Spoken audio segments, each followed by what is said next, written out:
जावेद इकबाल एक नाम जिसने पाकिस्तान को झकझोर कर रख दिया।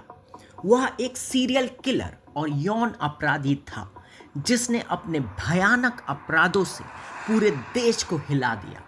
उसने 100 छोटे लड़कों के यौन शोषण और हत्या करने का कबूलनामा किया, जिससे अनगिनत परिवारों में गहरा दुख का मातम छा गया। यह घटना जावेद इकबाल मुगल के जीवन और अपराधों पर प्रकाश डालता है, जिसके जघन्य अपराध इतिहास के पन्नों में आज भी सिहरन पैदा करते हैं। जावेद इकबाल मुगल का जन्म 1961 में हुआ था। वह अपने परिवार में 8 बच्चों में से छठे नंबर का था। उन्होंने लाहौर के गवर्नमेंट इस्लामिया कॉलेज से पढ़ाई की और वहीं रहते हुए स्टील का व्यापार शुरू किया। उसके पिता ने शहबाग में एक आलीशान घर खरीदा था जहां जावेद इकबाल रहते थे। उनका जन्म आमतौर पर सामान्य दिखता था, लेकिन इस साधारण जीवन के पीछे एक भयानक सच्चाई छुपी हुई थी जो किसी को नहीं पता थी। दिसंबर 1999 में जावेद इकबाल ने एक पत्र के माध्यम से देश को चौंका दिया। इस पत्र में उसने खुद 100 बच्चों, छोटे लड़कों की बलात्कार और हत्या की बात स्वीकार की थी, जिनकी उम्र 6 से 16 वर्ष के बीच थी। ये ज़्यादातर बच्चे लाहौर के सड़कों पर रहने वाले अनाथ या घर से भागे हुए बच्चे थे जो इकबाल के क्रूर इरादों के शिकार बने। जैसे ही जावेद इकबाल का कबूलनामा सामने आया, पुलिस और मीडिया ने तेजी से कार्रवाई की। जब पुलिस ने इकबाल के घर की तलाशी ली तो उन्हें वहां दिल दहला देने वाला सबूत मिले। घर की दीवारों और फर्श पर खून के धब्बे पाए गए। इसके अलावा कई प्लास्टिक बैग में पीड़ितों की तस्वीर रखी हुई थी, जिन पर हाथ से लिखे हुए नोट्स चिपकाए गए थे। सबसे भयानक खोज वह 2 ड्रम थे जिनमें एसिड भरा हुआ था और उनमें मानव अवशेष पड़े हुए थे। ये अवशेष आंशिक रूप से घुले हुए थे।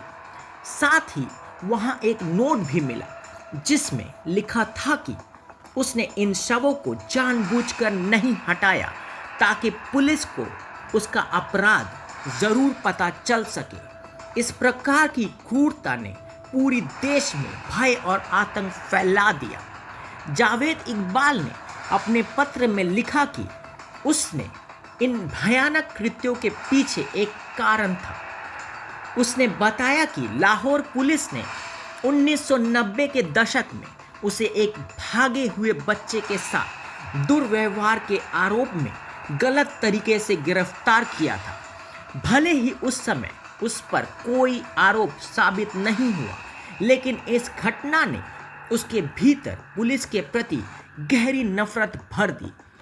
उसके विकृत मानसिकता के अनुसार वह चाहता था कि 100 माताओं को वही दर्द महसूस हो जो उसकी मां ने उसकी गिरावट देखकर महसूस किया था।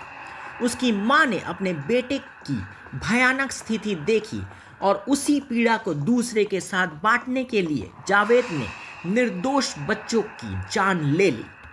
लगभग 1 महीने तक फरार रहने के बाद जावेद इकबाल ने अखबार डेली जंग के कार्यालय में आत्मसमर्पण किया। उसने दावा किया कि उसे अपनी जान का खतरा है और पुलिस उसे मार डाल सकती है। जब उसका मुकदमा शुरू हुआ तो उसे फांसी की सज़ा सुनाई गई, लेकिन इस सज़ा में एक खौफनाक मोड़ था।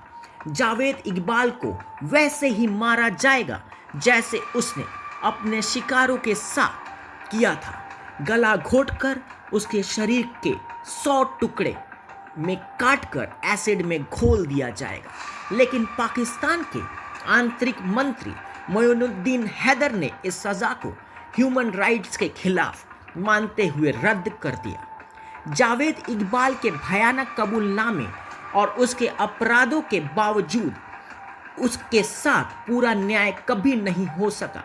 9 अक्टूबर 2001 को जावेद इकबाल और उसके एक साथी साजिद अहमद को कोट लखपत जेल में उनके सेल में मृत पाया गया, जबकि यह साबित हुआ कि दोनों की हत्या की गई थी, लेकिन उनकी मौत को आधिकारिक रूप से आत्महत्या करार दिया गया। जावेद इकबाल की जिंदगी का अंधकार उसके साथ उसकी मौत तक बना रहा। उसकी तलाश को किसी ने नहीं अपनाया और उसे एक अज्ञात अंत मिला।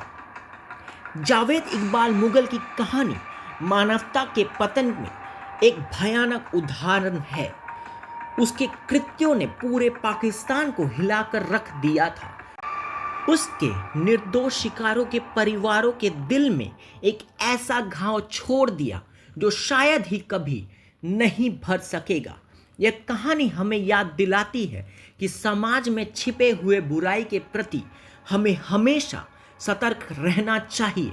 जावेद इकबाल के द्वारा निर्दोष बच्चों की जान लेने की यह दुखद घटना हमें यह सिखाती है कि हमें समाज के कमज़ोर वर्गों की सुरक्षा और देखभाल को प्राथमिकता देनी चाहिए।